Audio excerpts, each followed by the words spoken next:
7 अक्टूबर 2023 को पहले हमास ने इजरायल के ऊपर जमीन, आसमान और समुद्र से अभी तक का सबसे बड़ा हमला किया था, जिसमें 1200 से ज्यादा इजरायलियों की जान चली गई। लेकिन इसके तुरंत बाद इजरायल ने हमास के ऊपर जंग का ऐलान कर दिया, जो अभी तक थमी नहीं है।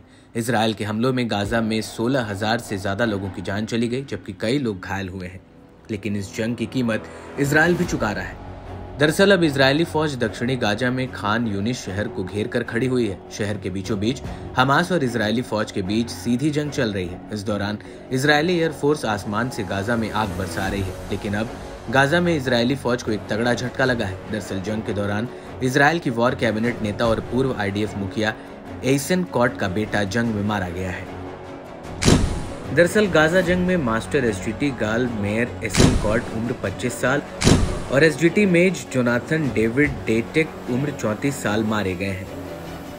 इजरायली सेना का कहना है कि एसन कोट उत्तरी गाजा में मारे गए, जबकि जोनाथन डेच दक्षिण गाजा के दौरान मारे गए।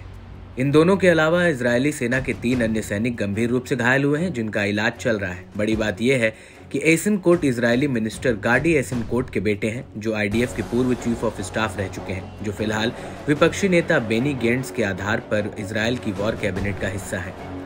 उत्तर गाजा में जवालिया कैंप के करीब एक सुरंग शाफ्ट के पास एक बम धमाका हुआ, जिसमें गाल एसनकोट की जान चली गई।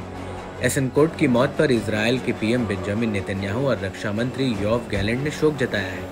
उन्होंने कहा कि ये जंग जीत तक जारी रहेगा। इसको लेकर PM नेतन्याहू ने अपने ट्वीट में लिखा कि गल एसनकोट एक बहादुर सैनिक और सच्चे हीरो थे। हमारे नायकों का बलिदान व्यर्थ नहीं जाएगा। हम जीत जंग तक जारी रखेंगे। आपको बता दें कि अभी तक गाजा में इजरायल की जमीनी कार्रवाई में 89 सैनिक मारे जा चुके हैं।